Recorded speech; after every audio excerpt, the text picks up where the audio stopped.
किसी भी इंसान की ज़िंदगी में एक सच्चा दोस्त या फैमिली मेम्बर्स में से कोई भी ऐसा शख्स जो अपनी फैमिली का बहुत ज़्यादा ख्याल रखता है, उनके लिए कितना इम्पोर्टेंट है, यही सबक हमें इस बारहसिंघा ने दिया। इस बारहसिंघा ने लोगों को इतना बड़ा सबक दिया है कि लोग इस सबक को कभी भुला नहीं पाएंगे। ये जानवर किस तकलीफ़ में मुब्तला है, ये हाईवे में आकर लोगों से मदद मांगने पर मजबूर हो चुका है, लेकिन मदद नहीं हो पा रही है क्योंकि ये एक जानवर है। लोग इसकी ज़बान को किस तरीके से समझेंगे कि ये किस लिए लोगों को मदद के लिए पुकार रहा है, रोकने की कोशिश कर रहा है। यकीनन इस वीडियो को देखकर आपकी आंखों में से आंसू आ जाएंगे, आपकी आंखों से आंसू नहीं रुकेंगे। आपको इस बात का अंदाज़ा होगा कि ये जानवर भी अपनों के लिए किस कदर तड़पते हैं जब उनके अपने किसी मुसीबत में, किसी दलदल में फंस जाते हैं, और ये अपनों को बचाने के लिए हर तरह की कोशिशें करते हैं, किसी भी मुसीबत से लड़ जाते हैं। सबसे पहले तो ये बारहसिंघा हाईवे में आता है। हाईवे में आने के बाद वो गाड़ियों को इशारा करता है कि रुको, मेरी मदद करो। लेकिन कुछ लोग इस डर से कि ये हमें तकलीफ़ ना पहुंचा दे या गाड़ी को किसी भी तरह से नुकसान ना पहुंचा दे, और बहुत सारे गाड़ी वाले बचकर निकलने में कामयाब भी हो जाते हैं, चले जाते हैं। कोई नहीं समझ पाते कि ये हमें मदद के लिए रोकने की कोशिश कर रहा है। आखिरकार एक कार वाला इस जानवर के एहसास को समझने की कोशिश करता है और ये सोचता है कि आखिरकार ये मुझे क्यों रोक रहा है, इसकी वजह क्या है। उसको समझने के लिए सबसे पहले तो उसको कुछ खाने की चीज़ें देता है ताकि वो खाए और मैं समझ सकूं कि ये मुझे किस लिए रोक रहा है।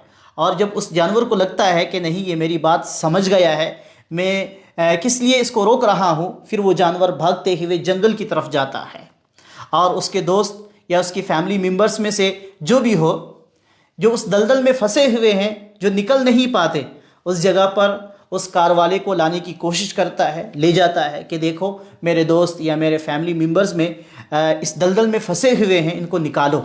और फिर वो कार वाला रेस्क्यू टीम को बुलाकर उनको निकलवाने में कामयाब हो जाता है। और जब उनकी मदद हो जाती है, उनको बाहर निकालकर पानी वगैरह से धोकर साफ़ कर दिया जाता है, तो फिर आप देखिए कि वो जानवर आसमान की तरफ सर उठाकर चीखता है। ऐसा लगता है कि जैसे उसको दुआ दे रहा हो, उसके हक़ में अल्लाह सुब्हानहू व तआला से दुआ कर रहा हो। तो इस पूरी वीडियो से हमें ये चीज़ समझ में आई कि जानवरों के दिल में भी अपनों के लिए इस कदर एहसास होता है कि अगर वो किसी तकलीफ़ में मुब्तला हो जाए तो उनकी तकलीफ़ को देखकर उनसे रहा नहीं जाता, वो बर्दाश्त नहीं कर पाते, किसी भी तरीके से उनसे वो तकलीफ़ दूर हो जाए, उस कोशिश में वो जानवर लग जाते हैं। लेकिन आज अगर हम अपने ऊपर गौर करें और थोड़ा सा वक्त निकाल कर ये सोचें कि जब हमारे अपने या हमारे दोस्त अहबाब में से कोई किसी परेशानी में मुब्तला हो जाते हैं तो उनकी परेशानी को देखकर क्या हम परेशानी में मुब्तला होते हैं? क्या हम इस कोशिश में लगते हैं कि किसी भी तरीके से उनकी परेशानियां दूर हो जाएं? या फिर हमारे अतराफ़ में, हमारे अड़ोस पड़ोस में, हमारे रिश्तेदारों में, हमारे दोस्त अहबाब में जो भी कहते हैं कि हम तुम्हारे साथ हैं, लेकिन जब आप किसी परेशानी में मुब्तला होते हैं, किसी मुसीबत में फंस जाते हैं, तो क्या आपके वो रिश्तेदार, आपके वो दोस्त अहबाब जो ये दावा करते हैं कि आपके हम अपने हैं, क्या वो आपकी मुसीबत में साथ देते हैं? ये चीज़ समझने की ज़रूरत है।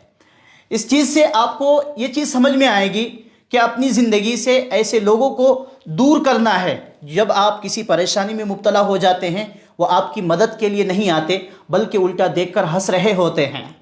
और ऐसे लोगों की तलाश करनी है आपको जो आपकी परेशानी में, आपके सुख में, आपके दुख में हर तरीके से साथ देने में आगे आगे रहे। जिस तरीके से इस जानवर ने हमें एक बहुत बड़ा सबक दिया, चाहे वो आपके रिश्तेदार हो, आपके अपने ही क्यों ना हो। आजकल ना लोग एक दूसरे के टांग पकड़कर खींचने में लगे हुए हैं कि किसी तरीके से ये शख्स बर्बाद हो जाए, ये कामयाब क्यों हो रहा है। अल्लाह तबारक व तआला इसी सोच से और ऐसी हरकतों से हम सबों की हिफाजत फरमाएं। कम से कम हम इन जानवरों से ही सबक सीख ले ताकि हमारी ज़िंदगी आसान हो जाए। बहरहाल इस वीडियो को ज़्यादा से ज़्यादा शेयर करें ताकि क्या पता आपके ज़रिए से, आपके एक शेयर की वजह से किसी को ये सबक मिल जाए कि हमें अपनों की मदद करनी चाहिए, और किसी भी तरीके से जब वो किसी भी परेशानी में मुब्तला हो तो उसकी परेशानी में हम हर तरीके से साथ में रहें।